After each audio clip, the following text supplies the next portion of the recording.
wabarakatuh. Innal hamdalillah nahmaduhu wa nasta'inuhu wa nastaghfiruh wa na'udzu billahi min shururi anfusina wa min sayyiati a'malina. May yahdihillahu fala mudilla lahu wa man yudlil fala hadiyalah. Asyhadu an la ilaha illallah wahdahu la syarika lah wa asyhadu anna Muhammadan abduhu wa rasuluh sallallahu alaihi wa ala alihi wa ashabihi wa man tabi'ahum bi ihsanin ila yaumidini, amma ba'du. Kaum muslimin dan muslimat rahimani wa rahimakumullah. Alhamdulillah, puji syukur kita kepada Allah. Dialah yang telah berfirman dalam Al-Qur'an, wa in ta'uddu ni'matallahi la tuhsuha. Dan apabila kalian menghitung-hitung nikmat yang Allah berikan kepada kalian, niscaya kalian tidak akan mampu menghitungnya. Dan dialah pula yang berfirman, wa ma bikum min ni'matin faminallah. Dan nikmat manapun yang engkau dapatkan, faminallah, maka semata-mata itu datangnya dari Allah. Kita bersyukur atas nikmat kesehatan, nikmat kesempatan setelah nikmat hidayah dan taufiknya, sehingga pada kesempatan malam hari yang berbahagia ini Allah subhanahu wa ta'ala masih memudahkan bagi kita untuk thalabul ilmi, untuk menuntut ilmu agama. Para jemaah sekalian rahimani wa rahimakumullah, maka malam hari ini insyaallah kita akan kembali melanjutkan mudarasah kita, kajian kita dari membaca risalah yang singkat namun padat dan sangat bermanfaat, yaitu risalah syurutus shalah wa arkaniha wa wajibatiha. Syarat-syaratnya salat, rukun-rukunnya salat dan wajib-wajibnya salat. Yang mana pada pertemuan sebelumnya kita sudah membahas 3 di antara syarat-syaratnya salat. Yang pertama adalah al-Islam. Yang kedua adalah al-aqlu, berakal.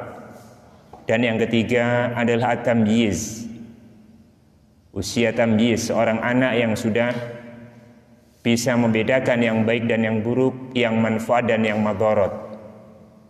Maka malam hari ini kita akan melanjutkan asyartur rabi', syarat yang keempat. Kata beliau, raf'ul hadathi. Syarat yang keempat, syarat sahnya salat yang keempat adalah mengangkat, menghilangkan hadas. Wahwal wudhu'ul ma'ruf, dan dia adalah dengan cara wudhu yang sudah ma'ruf, yang sudah diketahui oleh kaum muslimin. Wa mujibuhul hadath, dan yang mewajibkan untuk wudhu adalah hadath.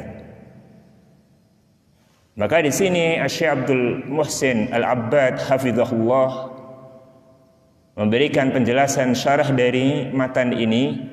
Wal hadatsu hadatsani. Hadas itu ada 2 macam.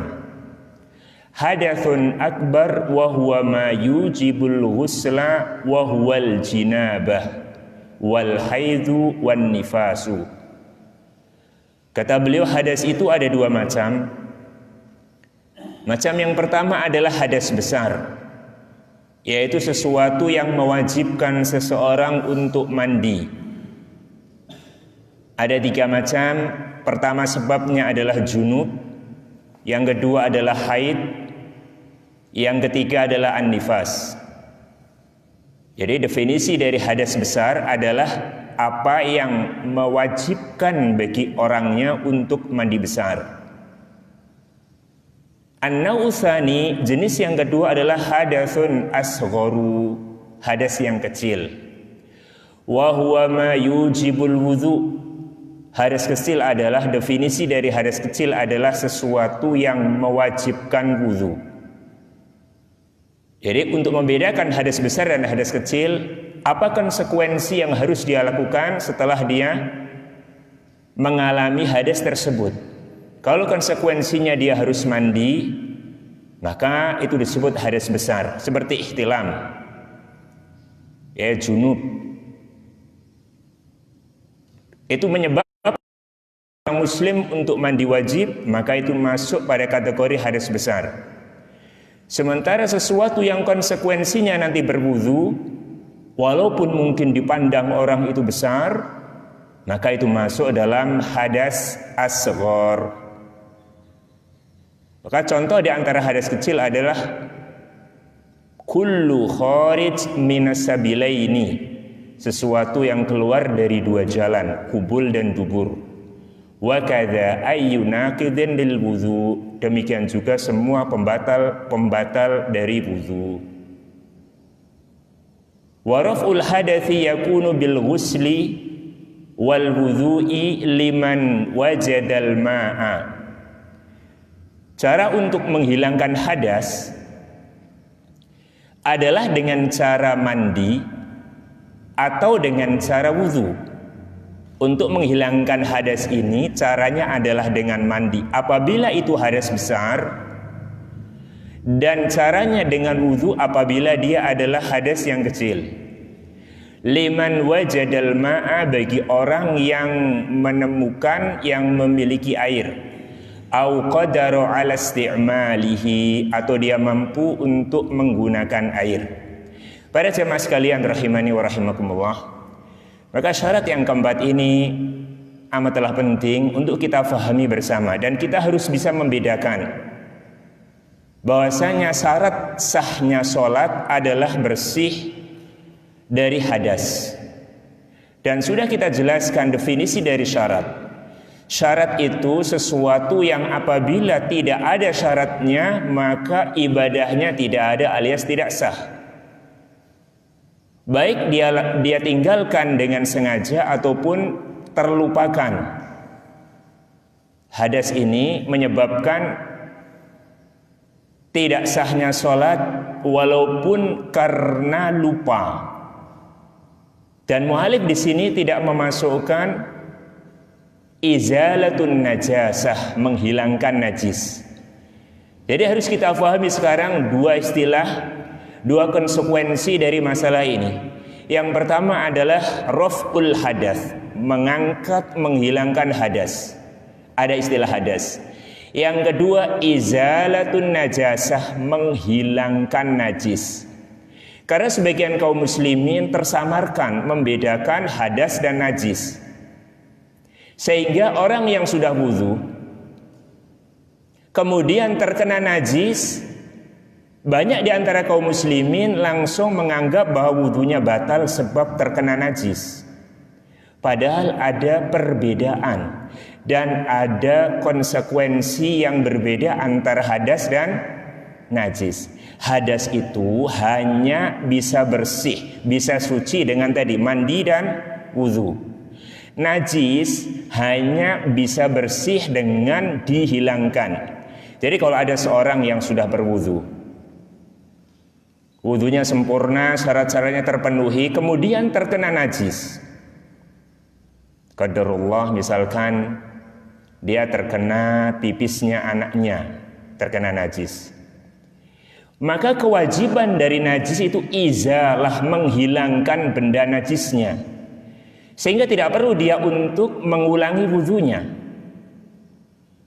karena konsekuensi dari najis itu dihilangkan. Sementara konsekuensi dari hadas itu dengan cara mandi apabila besar dan wudu apabila harusnya kecil. Orang yang sudah wudu kemudian dia berhadas dengan mengeluarkan sesuatu dari kubulnya atau duburnya, misalkan kencing atau buang angin misalkan. Kewajiban baginya adalah apabila hanya sekedar buang angin, maka kewajibannya adalah berwudu, karena hadas itu tidak nampak. Buang angin itu tidak nampak dan tidak perlu untuk membersihkan karena tidak ada najis dalam angin. Berbeda halnya dengan terkena benda najis. Orang yang terkena benda najis, maka konsekuensinya harus menghilangkan sampai bersih. Apabila dia memiliki wudu, wudunya tidak sampai batal, tidak ada konsekuensi untuk mengulangi wudunya. Kemudian para jamaah sekalian rahimani wa rahimakumullah, pembahasan yang kedua tentang masalah hadas dan najis ini. Hadas apabila seorang terjadi di dalam sholatnya dan dia belum melakukan bersuci dengan wudu, maka konsekuensi dari sholatnya adalah tidak sah walaupun lupa. Demikian juga hadas besar, walaupun sudah terjadi sudah cukup lama, dia baru ingat yang bahwasanya dia memiliki hadas besar. Contohnya ada seorang yang bangun subuh-subuh, seperti biasanya dia langsung wudu kemudian sholat subuh berjamaah. Kemudian selang 1 hari 2 hari baru dia ketahuan atau dia yakin dengan seyakin-yakinnya bahwasanya pada malam tersebut dia ihtilam, dia junub. Sudah 2 hari lewat dan ini tidak tahu. Maka konsekuensinya ketika ingat, maka wajib dia untuk melakukan sholat yang tertinggal, yang dia lakukan dalam kondisi berhadas, langsung saat dia ingat dan saat dia mengetahui kondisinya tersebut. Itu adalah konsekuensi apabila sholat dalam keadaan berhadas. Berbeda halnya dengan najis.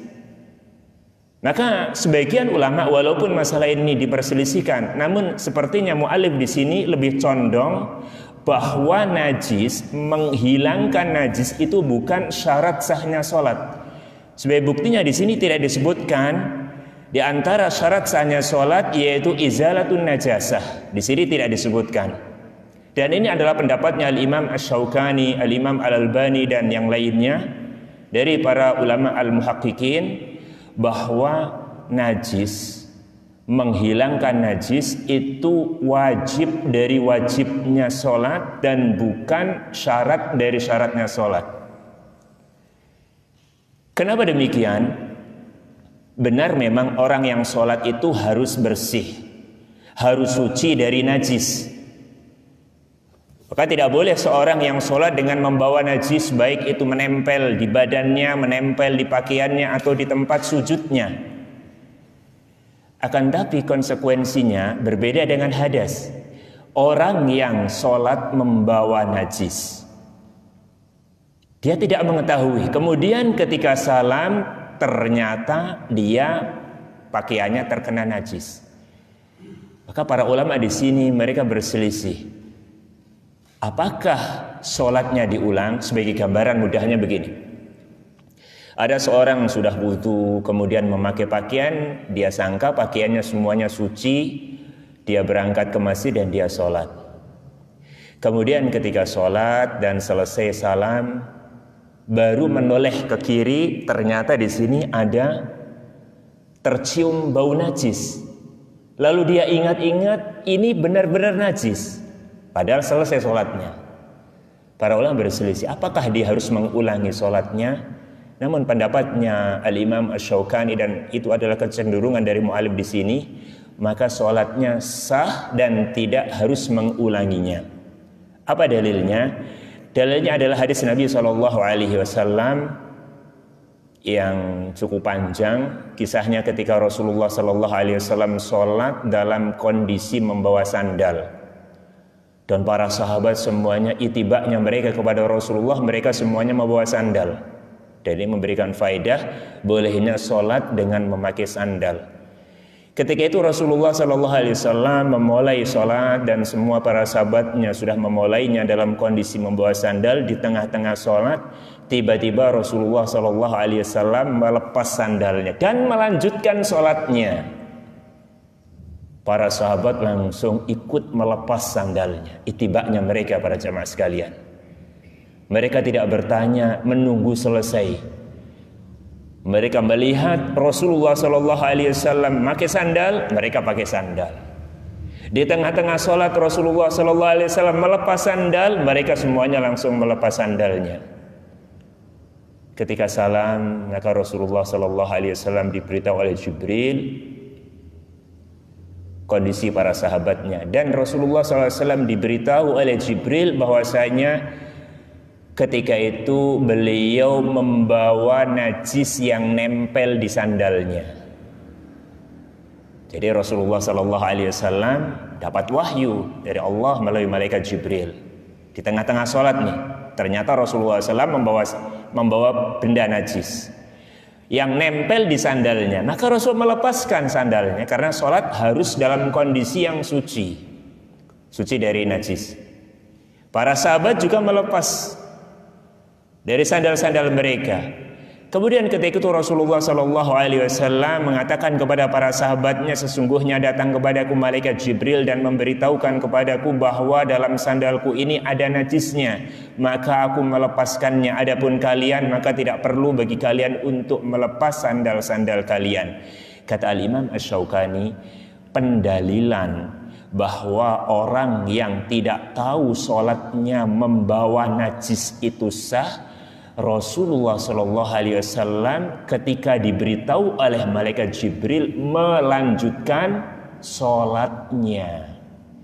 Kalau seandainya najis itu membatalkan sholat, tentunya Rasulullah diulang dari awal, lepas dulu, diulang, kemudian mulai takbiratul ihram lagi. Ternyata Rasulullah SAW tidak mengulanginya. Itu menunjukkan kuatnya pendapat sebagian ulama yang mengatakan bahwasanya izalatun najasah, menghilangkan najis, itu masuk pada bagian wajibatus shalah dan tidak masuk pada syurutus shalah.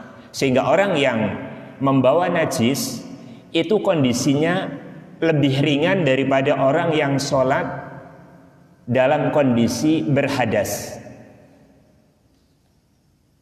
Dan sering kadang-kadang kita ditanya, terutama dari kalangan ibu-ibu, kalangan ummahat, Ustadz, bolehkah sholat gendong bayi yang make pampers? Ini sering ditanyakan ini. Yang mana kita sangat besar sekali kemungkinannya pampersnya itu ada najisnya. Apa hukumnya? Maka Allahu a'lam bishawab, kalau kita melihat dari fatwa-fatwa para ulama memang ada sedikit perselisihan, namun yang kami kuatkan bahwasanya masalah najis itu lebih ringan dari masalah berhadas.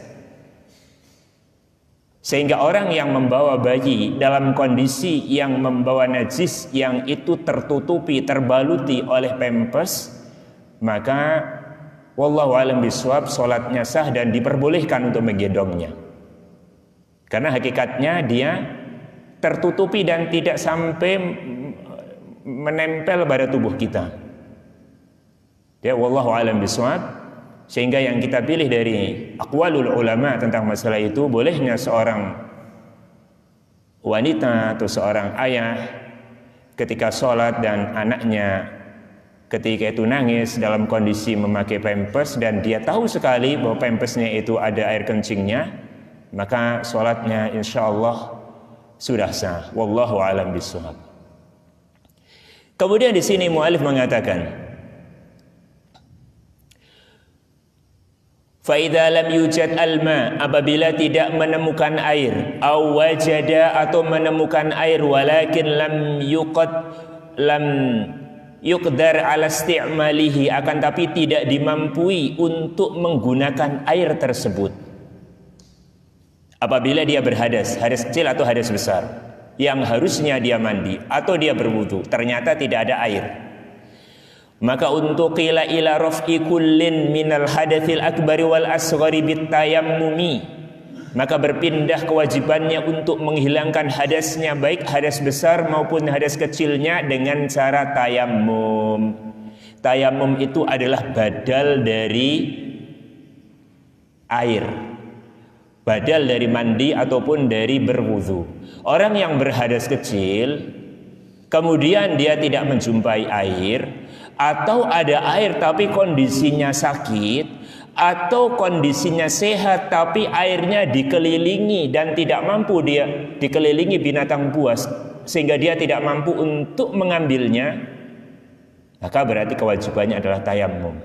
Dan pembahasan tayammum panjang sebenarnya, namun simpelnya, ringkasnya, sebab bolehnya tayamum itu yang pertama karena tidak ada air, yang kedua karena tidak mampu menggunakan air disebabkan sakit atau kedinginan, yang ketiga adalah karena tidak memungkinkan untuk mengambil air tersebut. Seperti tadi, dia pergi ke kebun atau ke hutan, dia menjumpai di situ ada genangan air, namun ternyata dikelilingi atau airnya ada buayanya. Dia sehat, depannya ada air, tapi airnya banyak buayanya. Ini hukumnya sama seperti orang yang tidak mendapatkan air. Atau dia mendapatkan sumur dan dia lihat sumurnya sangat dalam, dia masukkan misalkan kerikil, lama baru terdengar bunyi. Berarti ada air di sini. Ada air, dia sehat. Tapi masalahnya tidak bisa mengambilnya, maka hukumnya sama dengan orang yang tidak mendapatkan air. Maka kewajibannya adalah tayammum. Fa idza tayammama lil hadatsil akbari thumma wajadal ma'a ightasala. Apabila dia sudah bertayammum karena sebab hadas besar, kemudian dia menjumpai air, maka dia harus mandi. Maka tayammumnya batal. Jadi pembatal dari tayammum adalah ketika menjumpai air atau ketika dia mampu menggunakan air. Dalilnya adalah sabda Nabi sallallahu alaihi wasallam, "Innas sa'idat thayyibat tahurul muslim." Sesungguhnya sa'id itu apa-apa yang berada di permukaan bumi. Sehingga pendapat yang kuat dalam masalah tayamum itu, tayamum tidak mesti dengan pasir atau dengan tanah. Tapi boleh tayamum di atas kerikil atau di atas bebatuan. Karena as-sa'id, kata para ulama lughah, itu adalah sesuatu yang di atas permukaan bumi. Sesungguhnya sa'id yang suci itu tohur dengan menfathah itu adalah alat bersuci. Dalam sisi bahasa ada perbedaan antara tuhur dengan tohur. Sama seperti wudu dengan wadu, sama seperti suhur dengan sahur. Kalau wudu aktivitasnya, airnya namanya wadu. Tuhur aktivitas bersucinya, tohur air untuk digunakan bersuci. Suhur aktivitasnya, makanannya namanya sahur. Sehingga yang lebih tepat sebenarnya kalau orang menyuruh sahur itu suhur, sama seperti wudu, Pak. Kan kita nggak mengatakan ayo wudu, kan tidak. Tapi kita katakan ayo wudu. Sama sebenarnya ayo suhur, itu sebenarnya yang lebih tepat. Karena sahur itu adalah makanannya. Sebagaimana wudu itu adalah air untuk wudu. Aktivitasnya namanya wudu. Aktivitasnya makan sahur namanya suhur. Kembali kepada hadis tadi. Sesungguhnya sa'id atau tanah yang bersih yang suci itu adalah alat bersucinya setiap muslim. Wa illam yajidil ma'a, walaupun dia tidak menjumpai air asyra sinin, selama 10 tahun. Fa idza wajadal ma'a, apabila dia mendapatkan air, falyamussahu basyaratahu fa inna dzalika khairun. Apabila dia menemukan air, maka hendaklah dia mengusapkan air tersebut pada kulit-kulitnya. Maksudnya dia harus mandi ya ketika dia mau sholat karena berhadas besar, dan dia berwudu apabila dia berhadas kecil. Akhrajahu Tirmidzi, hadis riwayatkan oleh Imam Tirmidzi wa ghairuhu, dan selainnya an Abi Dzar, dari sahabat Abu Dzar radhiyallahu taala anhu. Kemudian kata beliau, wa idza ightasala man alaihi hadathun akbaru, apabila orang yang berhadas besar itu bermandi, wa nawaraf al hadatsil akbari wal asghari irtafa'a, masyaallah, Faqihnya beliau ini. Apabila orang berhadas besar, misalkan junub, kemudian dia hendak mandi, dan dia niatkan dua sekaligus, mengangkat hadas besar dan hadas kecil. Karena junub, kemudian misalkan dia pipis, junub ini hadas besar, kemudian setelahnya kena hadas kecil, yaitu pipis atau BAB atau BAK misalkan, ini masuk hadas kecil. Sekarang apakah dia harus mandi dulu, setelah mandi selesai kemudian dia handuan pakai baju kemudian wudhu? Maka kata beliau, orang yang berhadas besar dan memiliki hadas kecil, ketika dia mandi niatnya dua, mengangkat hadas besar dan hadas kecil, irtafa'a, maka hadas dua-duanya sudah hilang, terangkat. Amma idza afadal ma'a ala jasadihi fi ghuslil jum'ati awit tabarrudi. Adapun apabila dia menuangkan air ke seluruh tubuhnya dengan niat mandi Jumat, awit tabarrudi atau mandi untuk kesegaran, wa nawa raf'al hadatsil asghar, dan dia hanya niat mengangkat hadas kecil, fa innahu la yartafi', maka sesungguhnya yang hadas besar itu tidak akan terangkat, tidak akan hilang, dan dia harus mengulangi mandinya lagi. Ini adalah berdasarkan kaidah tentang masalah niat, al-umuru bimaqasidiha, perkara-perkara itu tergantung dengan niatnya. Dari hadis Nabi SAW, innamal a'malu binniyat, sesungguhnya amalan-amalan itu tergantung dengan niatnya. Apabila seorang sudah mandi, niatnya tapi bukan untuk menghilangkan hadas, niatnya hanya sekedar untuk kesegaran, maka berarti dia harus mengulangi mandinya. Karena dalam hadas, menghilangkan hadas itu harus ada niat untuk menghilangkan hadas besar.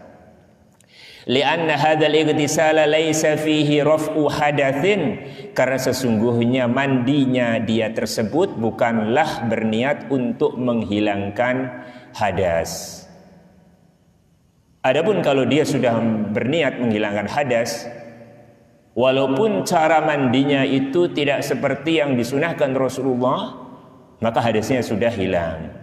Seperti contoh, ada seorang yang berhadas besar, kemudian pas rumahnya bocor misalkan, sekaligus mau benahin rumah, naik ke atap, hujan-hujanan. Dua niatnya, niat benahin atap sekalian niat mandi junub, niat hujan-hujanan dan niat mandi junub. Apakah boleh? Jawabannya boleh dan sah. Atau ada seorang yang diajak untuk berenang di kolam renang, pagi-pagi misalkan dia berhadas besar dan belum mandi, kemudian dia langsung mandi di kolam renang, sekaligus dia niatkan nyemplung langsung, yaitu untuk menghilangkan hadas besar, maka sudah sah dan dia diperbolehkan untuk melakukan sholat 5 waktu. Wallahu a'lam bishawab. Kemudian berikutnya kita masuk pada bab berikutnya, syurutul wudhu'i. Mu'alif membawakan bab syarat-syaratnya wudhu. Qauluhu wa syurutuhu asyratun, syarat-syaratnya wudhu itu ada 10. Yang pertama al-Islam adalah Islam, wal aqlu, yang kedua adalah berakal, yang ketiga adalah tamyiz, wan niyatu, dan niat, wal istishabu hukmiha, dan menistishabkan, menggabungkan dalam hukum dari wudhu tersebut, bi alla yanwiya qad'aha hatta tatimma taharah. Ini makna dari istishabu hukmiha. Maksudnya adalah dia tidak meniat untuk memutuskan wudhunya sampai selesai dari bersucinya. Kemudian wang kita mujibin, dan berhentinya yang mewajibkan wudhu. Wastinja'in, kemudian syarat berikutnya adalah istinja. istijmarin qablahu, atau istijmar sebelumnya, menghilangkan kotoran dengan batu. Istinja itu dengan air, kalau istijmar itu dengan batu. Wa tuhuriyati ma'in, dan sucinya air, wa ibahatihi, dan bolehnya air tersebut. Insyaallah nanti syarahnya kita baca. Wa izalati ma yamna'u usulahu ilal basyarati, dan menghilangkan sesuatu yang menghalangi sampainya air ke kulit.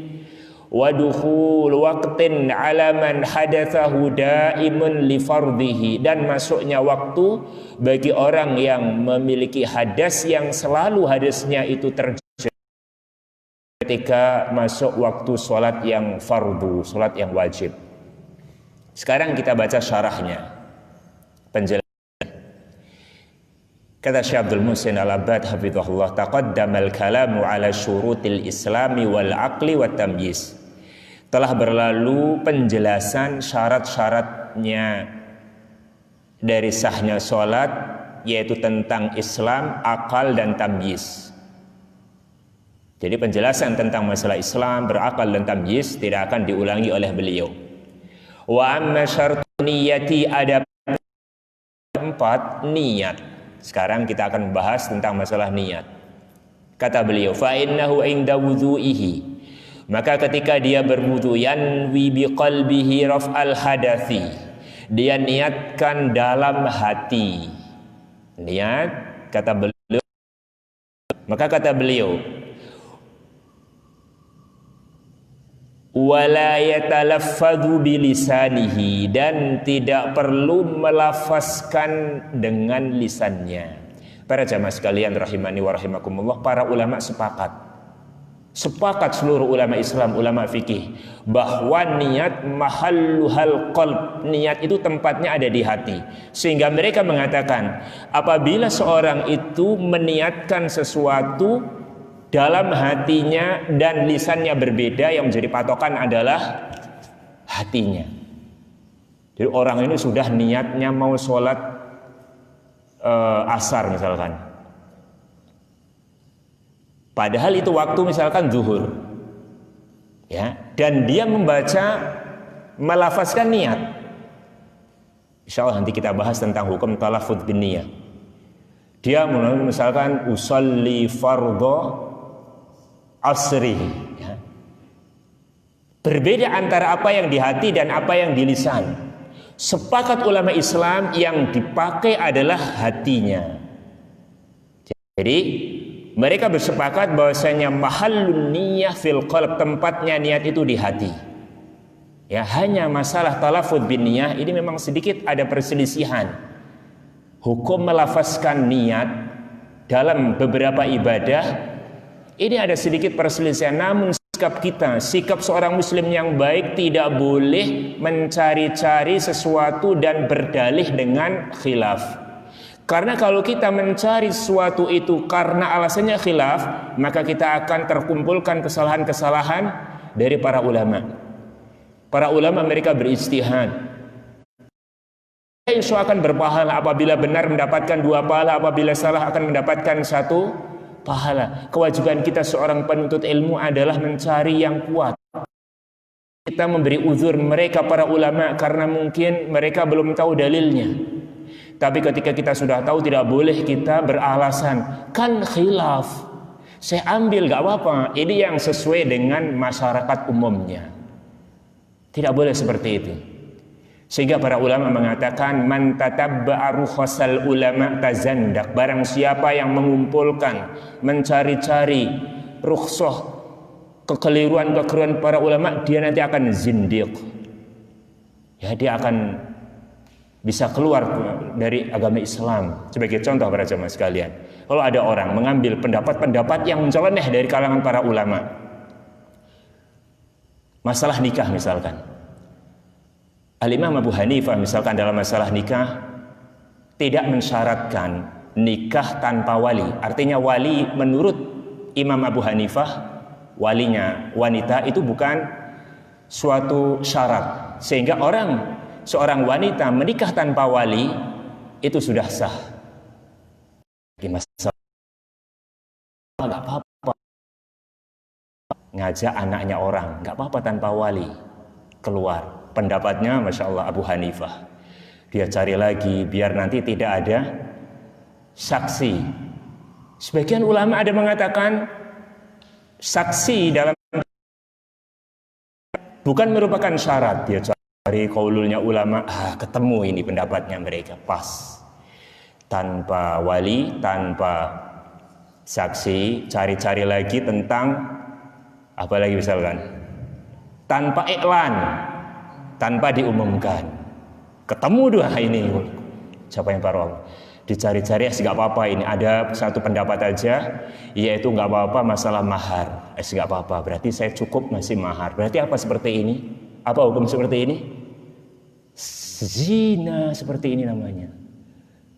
Dia kumpulkan semua kelemahan, kekeliruan-kekeliruan para ulama, dan dia tahu inilah yang sesuai hawa nafsunya, zindik dia akhirnya nanti. Ya, masalah talafudz biniyah tanpa kita menutup mata bahwa sini ini adalah perselisihan Syafi'i berpendapat bahwasanya dianjurkan, hukumnya dianjurkan ya, tidak sampai wajib. Tidak ada yang dari Syafi'i yang mengatakan wajib. Talafudz biniyah itu hukumnya mustahab menurut mereka. Kalau kita melihat dari dalil-dalil yang ada dari hadis-hadis Nabi Shallallahu Alaihi Wasallam dan para sahabat Nabi SAW tidak pernah diriwayatkan bahwasanya mereka memulai sholatnya dengan bacaan-bacaan kecuali takbiratul ihram. Semua hadis kalau kita teliti Rasul memulai sholatnya dengan Allahu Akbar. Seandainya itu baik, lasabakuna ilaih. Ada sebuah kaidah ini. Al-Ustaz Abdul Hakim Abdad sampai menulis khusus tentang masalah kaidah ini. Judulnya Lau kana khairan lasabakuna ilaihi. Untuk pegang kaidah ini erat-erat. Apapun yang akan ada permasalahan-permasalahan agama, maka gunakan kaidah ini. Lau kana khairan, seandainya amalan itu ilaih, sahabat sudah mendahului kita. Mereka itu lebih semangat dari amaliyah yang ada, praktekan ini. Baik apa tidak ini? Seandainya itu baik, sahabat sudah melakukannya. Ketika dicari-cari Rasul tidak melakukannya, sahabat tidak melakukan, ini bukan sesuatu yang baik. Anggap sekarang, anggap madhab Syafi'iyah itu kuat misalkan, bahwasanya kita dianjurkan untuk melafazkan niat. Sekarang yang mereka membuat-buat bacaan ini akhirnya melazimkan yang tidak pernah Allah dan Rasulnya lazimkan. Sekarang bacaan apa itu usolli atau nawaitu, itu bacaan-bacaan dari mana?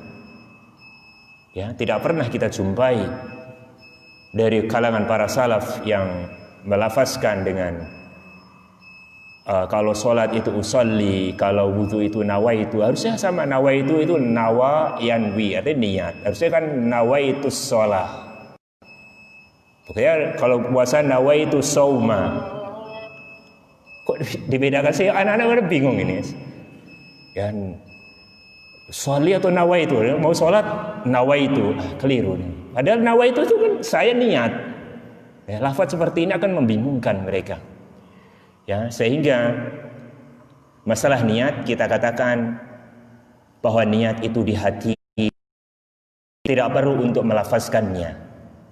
Bahkan banyak di kalangan para ulama, dan itu adalah pendapat yang masyhur dari Al-Imam Ahmad, talafudz bin, yang masyhur dari kalangan ini para ulama, dan itu yang muncul dari mazhab Imam Ahmad, talafuz melafazkan niat itu adalah bid'ah. Wallahu a'lam bishawab. Kemudian kita selesaikan sedikit di sini. Wa kadza fi jami'il ibadat yanwi biqalbihi wa la yatalaffadhu bilisanihi. Demikian juga dalam seluruh ibadah-ibadah, maka cukup dia niat di dalam hati dan tidak melafazkan di dalam lisannya. Kemudian di sini walau ghasala wajhahu 'inda qiyamihi minan naum. Kalau ada orang yang membasuh wajahnya ketika dia bangun dari tidur, la yuridul wudu, dia tidak ingin wudu, hanya membasuh. Tsumma badalahu ayatawaddo, kemudian dia ingin untuk berwudu, fa innahu yalzamuhu ayyaghsila wajhahu lil wudu'i wa la yaktafi bi ghaslihi sabiq, dan tidak cukup dia dengan basuhan yang sebelumnya. Jadi kata beliau di sini, kalau ada orang yang bangun dari tidur malam, dia bangun pengen bersihkan wajahnya, kok kayaknya nggak seger ini, basuh wajahnya 3 kali, nggak ada niatan apa-apa. Terus dia, Masya Allah ya, ini waktu yang mustajab, sekaligus lah saya pengen sholat, saya pengen wudu. Apakah langsung saja? Wajah kan sudah tadi. Kata beliau, tidak boleh. Dia harus mengulangi wajahnya lagi. Karena dia saat membasuh wajahnya, dia tidak ada niat untuk berwudu. Walau igtasala man alaihi janabadun litabarrudi nasiyan al-janabah. Kalau ada seorang yang mandi bagi orang yang terkena junub dan niatnya bukan menghilangkan hadas, fa innahu la yujzi'uhu an ghuslil jinabah, maka tidaklah sah, ya, tidaklah mencukupi mandi yang dia lakukan untuk menghilangkan jinabahnya, li'adami wujudin niyah, karena tidak adanya niat. Wa ma niyati thaharati yastashibu hukmuha hatta tatimmat thaharah, dan niat bersuci ini harus senantiasa ada sampai selesai bersucinya. Falau nawa qat'an niyati fi athna'il wudu, kalau ada seorang yang niat untuk menghentikan, mengcancel wudunya, summa arada ikmalal wudu, kemudian dia ingin untuk menyempurnakan wudu, falaysa lahu dzalik, maka dia tidak boleh melanjutkan karena sudah di cancel. Artinya begini, gambarnya begini, ada seorang yang sedang berwudu dan dia masih awal-awal wudu, mungkin lama wudunya. Ketika sudah membasuh tangan, dia diajak oleh orang tuanya, misalkan ayahnya, dan dia tahu bahwasanya seorang anak harus yaitu mentaati perintah ayah atau ibunya. Dia langsung mengcancel wudunya ini, di cancel sudah sampai tangan. Kemudian ibunya mengatakan, gak jadi nak, besok orangnya gak jadi pergi yo. Akhirnya wah sudah sampai tangan ini, lanjutkan. Maka jawabannya tidak sah. Karena apa? Tadi niatnya sudah mengcancel wudunya, maka dia harus mengulangi dari awal lagi. Dan masalah ini penting para jamaah sekalian. Ibadah yang harus selesai ini tidak boleh dia berhenti, niatnya mengcancel lalu dia melanjutkan walaupun dia belum berhadas. Artinya begini, misalkan dalam masalah puasa, jadi dia sering kadang-kadang orang yang mau safar, dia pengen mudik misalkan, sudah siap-siap, pagi-pagi sudah membawa bekal, ya, membawa bekal, kemudian niatnya sudah gak ada puasa, sudah tidak sahur, kan berarti gak ada niat puasa, sudah bawa bekal, tiba-tiba qadarullah gak jadi safar. Waduh, sudah gak ada, saya sudah niatnya sudah gak puasa ini. Apakah boleh baginya untuk melanjutkan puasa? Jawabannya, berarti dia nanti tidak berpuasa dan dia harus mengganti puasa pada hari-hari setelahnya. Kasusnya di santri seringnya seorang anak memang dia pengen puasa dan puasanya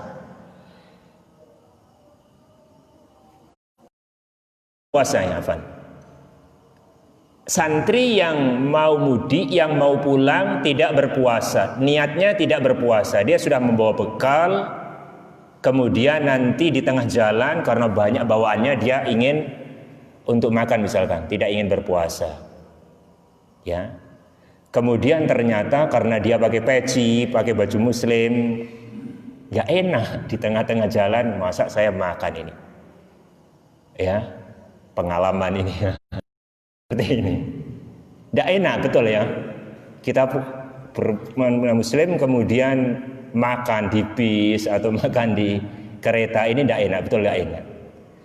Masalahnya tadi niatnya sudah nggak puasa, maka walaupun dia menahan, dia hanya nahan karena malu dan tetap dia nanti harus mengqadha'nya. Oleh karena itu, setelah itu bagi orang yang safar, maka niatnya adalah hendaknya dia berpuasa. Seandainya nanti pengen untuk membatalkan, maka itu dibolehkan karena safar, uzur untuk tidak berpuasa. Karena kalau langsung dia niatkan tidak berpuasa, maka kalau ada sesuatu yang nanti menjadikannya untuk tetap berpuasa, yang menjadi patokan adalah niatnya. Wallahu a'lam bishawab. Para rahimakumullah, demikian yang bisa kita bahas pada kesempatan malam hari yang berbarokah ini. Mudah-mudahan Allah Subhanahu wa taala senantiasa memberikan keistiqomahan bagi kita semuanya untuk beribadah kepadanya dengan tata cara yang Rasulullah sallallahu alaihi wasallam tuntunkan kepada kita. Karena sesungguhnya ibadah itu tidak akan diterima kecuali dengan dua syarat, yaitu ikhlas dan ada contohnya. Hadis Nabi SAW yang sangat masyhur, man amila amalan laisa alaihi amruna fahuwa raddun. Barang siapa yang mengamalkan sebuah amalan yang tidak ada dasarnya, tidak ada contohnya dari Rasulullah, maka amalannya itu tertolak. Biar amalan kita tidak tertolak muspro mubadzir, maka kewajiban kita adalah ngaji, menuntut ilmu. Ya, walaupun kondisi-kondisi yang seperti ini, banyak sekali sarana-sarana untuk menuntut ilmu dengan cara online, streaming, fasilitas itu pada zaman-zaman sebelumnya ini adalah nikmat yang sangat luar biasa. Kalau zaman dahulu mereka para ulama harus mencari hadis, menempuh perjalanan 1 bulan. Sangat sulit untuk mendapatkan ilmu, mereka harus susah payah. Sekarang sangat mudah dan sangat murah. Ya, kewajiban kita adalah mensyukuri. Ingat sabda firman Allah Subhanahu wa taala, la in syakartum la azidannakum wa la in kafartum inna adzabi lasyadid. Andaikan kalian mensyukuri nikmatku, niscaya aku akan menambah. Kalau kita mensyukuri nikmat fasilitas ilmu ini, insyaallah Allah akan menambah nikmat tersebut. Tapi kalau mengkufurinya, naudzubillah, maka sungguhnya azab Allah itu amatlah pedih.